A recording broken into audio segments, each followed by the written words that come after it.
Hi అండి అందరికీ. అందరూ ఎలా ఉన్నారు? మళ్ళీ నేను ఏ రెసిపీ మొదలుపెట్టేసానో చూసేయండి చెప్పేస్తాను. రవ్వ లడ్డు తయారు చేస్తున్నాం. రవ్వ లడ్డు అంటే మా అమ్మాయికి చాలా ఇష్టం. అమ్మ నాకు రవ్వ లడ్డులు కావాలి చేయవా అని అడిగింది. ఇంకెలాగో ఖాళీగా ఉన్నాం పనేం లేదు కదా అని రవ్వ లడ్డు తయారు చేసేస్తున్నా. అది ఎలా తయారు చేస్తానో ఏంటో ఆ విధానం మీకు చెప్తాను చూడండి.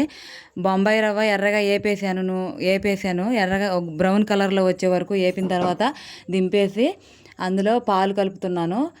కొద్దిగా కొబ్బరి పొడి, పంచదార కూడా కలుపుకోవాలి. కలుపుకున్న తర్వాత పంచదార మిక్సీ పట్టేసి మెత్తగా చేసుకుని అందులో పోసుకుంటే ఇంకా బాగుంటుంది. కొంచెం యాలకుల పొడి అవన్నీ అందులో కలిపేసాను. పాలు పోసి కలుపుతున్నాను.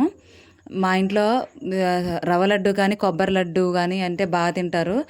మేమైతే ఆంధ్ర స్టైల్లో కొంచెం వెరైటీగా చేసుకుంటాం కొబ్బరి లడ్డు అయితే. మీరైతే ఎలా చేసుకుంటారో కామెంట్ చేయండి. ఖాళీగా ఉన్నాం ఇంకేం చేయాలో అర్థం కావట్లేదు. ఇక మా ఆయన అయితే తిడుతున్నాడు నన్ను. ఏమనంటే ఇంటి దగ్గర ఉన్న కాడ నుంచి పిండి వంటలోను మీషోలో ఆర్డర్లు పెట్టడమే సరిపోతుంది మీకని అంటున్నాడు. అందుకే నవ్వుతున్నా నేను. ఏం కాదులే ఈ 2 రోజులేగా ఇంటి దగ్గర ఉండేది, తర్వాత మళ్ళీ పనికి వెళ్ళిపోతాగా అని చెప్తున్నా. మీషోలో ఆర్డర్లు ఏంటి పద్దాక పెట్టేస్తున్నారని తిడుతున్నాడు. కానీ నాకు వీడియో కోసమైనా మీషోలో అవన్నీ పెడతానే ఉంటా అని చెప్తున్నా. అవన్నీ కలిపేసిన తర్వాత ఉండలు చుడుతున్నా చూడండి. కానీ రౌండ్గా రాలేదని చెప్పి మా అమ్మాయి, అమ్మ నేనే చుట్టుకుంటా నువ్వు లేగని చెప్తుంది.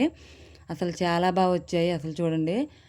మా అమ్మాయి వచ్చింది తర్వాత నువ్వు నువ్వు వద్దులే అమ్మ నేను చుడతా అని చెప్తుంది. చుట్టింది చాలా బాగా వచ్చాయి అసలు. ఇంకేముంది మేము ఈ అడవుల్లో ఉన్నాం. మీషో అబ్బాయి అయితే ఫోన్ చేసేసాడు. మళ్ళీ ఏదో పెట్టేసింది మా అమ్మాయి. అదేంటి అన్నది వచ్చిన తర్వాత మీకు చూపిస్తాను. ఏంటంటే నాకు చెప్పలేదు. సర్ప్రైజ్ అమ్మ అది నాకే, నీకు కాదు, నాకు సంబంధించిన వస్తువే అని చెప్తుంది. ఓ పక్కన వాళ్ళ డాడీ తిడుతున్నాడు పద్దాక పెట్టకండి అమ్మ అలా మీషోలో అని చెప్పి. ఏముందండి మనం పనికి వెళ్ళినా వెళ్ళకపోయినా యజమానికి ఎలా ఉంటుందంటే డబ్బులన్నీ చేస్తున్నారనే కొంచెం ఫీలింగ్ ఉంటుంది కదా. నేను పనికెళ్ళినా నా దగ్గర డబ్బులే ఉంచుకోను, మొత్తం మా ఆయనకే ఇచ్చేస్తాను, తర్వాత నాకు ఇస్తాడులే అని చెప్పి. అయితే ఇక వచ్చేసింది వంట అయిపోయింది. అక్కడికి వెళ్ళిపోయాం. చెట్టు దగ్గర కూర్చొని ఓపెన్ చేస్తున్నా. ఏం లేదు చిన్న వస్తువే, అదేంటి అన్నది మీకు చూపించేస్తా. పైన అయితే రేటు 180 రూపాయలు అయితే ఉంది. ఓపెన్ చేస్తున్నా చూడండి. ఏంటి అన్నది తెలియదు చూస్తేనే కానీ. ఏంటి అని అడుగుతుంటే అప్పుడు కూడా చెప్పట్లేదు మా అమ్మాయి. తీసి చూశాను, తీసేసరికి అది పాపిడి బిళ్ళ. అమ్మ నాకు ప్రోగ్రామ్స్ ఉంటాయి కదా హాస్టల్లో వెళ్ళినప్పుడల్లా పెట్టుకుంటాను, అందుకనే పాపిడి బిళ్ళ ఆర్డర్ పెట్టుకున్నానని చెప్తుంది. చాలా బాగా వచ్చింది, స్టోన్స్ బాగా వచ్చాయి. 180 రూపాయలు మాత్రమే. అసలు చాలా బాగుంది చూడండి చూపిస్తున్నా.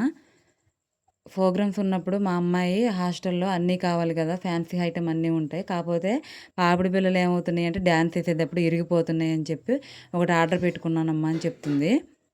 పని పాట లేని అన్నీ ఆర్డర్ పెడుతున్నారని మా ఆయన తిడుతున్నాడు. అందుకే నవ్వుతున్నా నేను. నేను పెట్టుకొని చూస్తే చూడమ్మా తీయమ్మా తీయ అంటున్నాడు. నాకెలా అనిపించిందో కామెంట్ చేయండి.